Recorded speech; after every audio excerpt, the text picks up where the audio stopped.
I've always found historical movies and shows centered around countries developing their nuclear programs to be curious, sometimes comical.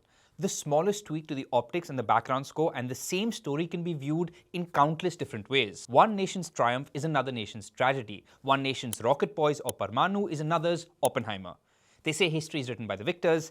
In this case, I guess it's written by whoever gets the Netflix series commissioned first. Saare Jahan se Achcha, the latest Indian original series from Netflix, follows the early years of India's raw agency and its covert operation in the 70s to stop Pakistan's early attempts to gain nuclear power and develop their first atom bomb.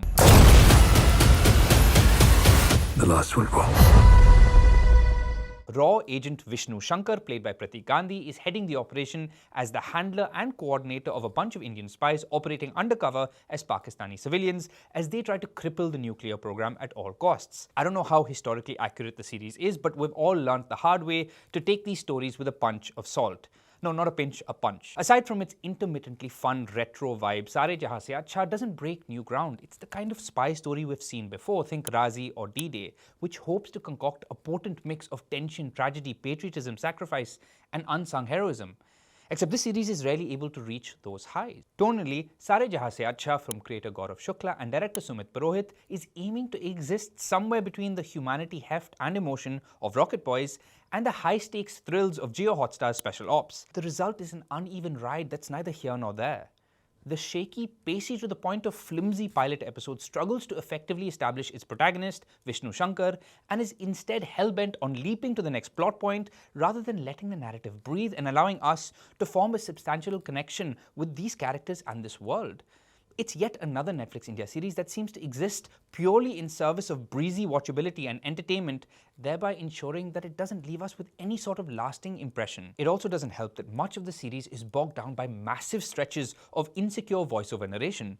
It's the kind of lazy storytelling that screams of a lack of trust in the narrative. It's sad considering Saare Jahan se Achcha is a solidly crafted, well-acted show. There's a credibility, sincerity, and soul to it which comes alive in rare moments and scenes. Production designer Sukanta Panigrahi and costume designer Vira Kapoor do well to bring the setting and period to life. I also appreciate that this is the rare Hindi series that awards dimension, dignity, and humanity to the Pakistani characters rather than reducing them to Disney cartoon villains. There's no lack of promise and potential here. For a tense race against time thriller, there's grand stakes, undercover operatives, bank heists, and kidnappings, but rarely is the series able to bring the tension.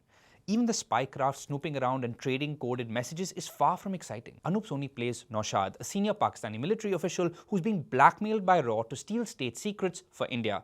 It's only Naushad's brief arc that the series is able to muster any sort of real tension. What's more, almost everyone in this show exudes main character energy and potential apart from Vishnu Shankar himself. Even Pratik Gandhi, one of our finest, isn't able to breathe life into a character that the narrative doesn't know what to do with.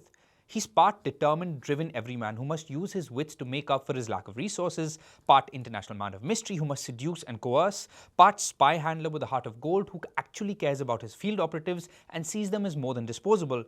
But these remain disjointed fragments and we never entirely get a sense of who he is. Similarly, in the opening 2 episodes, the India covert ops half of the narrative isn't nearly as exciting as the Pakistan half. Of course, Pakistan's leaders are positioned as the heartless antagonists who don't care about their own people, but I'm assuming unintentionally, Saare Jahan se Achcha makes you inadvertently root for the other side and positions them as the underdog. More than Vishnu Shankar, it's ISI head Murtaza, played by a show-stealing Sunny Hinduja, that's the far more compelling figure here, who exudes major main character energy. Early on, we see Murtaza track down and kill Indian spies operating on Pakistani soil. Except we don't know these Indian spy characters, we're never introduced to them, they're just nameless beings. The show even calls them cutouts. So all we see is Murtaza eliminating threats and protecting his nation, so of course we're rooting for him. What is he but a more retro Himmat Singh from Special Ops?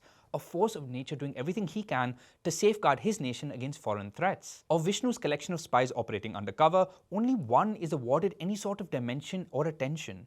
A standout Suhail Nayyar plays Sukhbir, who also makes a strong case that he's a more worthy protagonist. It's in his arc that you feel a sense of sacrifice, of tragedy, and the human cost of being the hero he never asked to be. Elsewhere, the great Tilottama Shom is wasted here, reduced to a bit role as Vishnu's wife plunged into a life-threatening world. Side note, my tolerance for Hindi movies and streaming shows casting white people with the wrong accent is so damn low at this point. For example, why does American Secretary of State Henry Kissinger have some sort of weird warped British-Russian accent? what is happening? Saare Jahan se Achcha doesn't come to a satisfying conclusion as much as it does sputter and throw its hands up in the air entirely with a weirdly staged finale that makes a tonal shift towards a wafer-thin action narrative. We jump from a lethargic cave shootout to a ship assault framed entirely around characters we've never met before. You can see the potential for what this series could have been and done with a grounded long-form narrative centered around the humanity, sacrifice, and extraordinary feats of ordinary people. But if flashy, well-packaged execution of one big mission was the only ambition here, then this was far better off as a forgettable feature film. The THR bottom line is this is a forgettable feature film lost in an uneven 6-episode series. You can watch Saare Jahan Se Achcha on Netflix. For more reviews like this one, subscribe to The Hollywood Reporter India.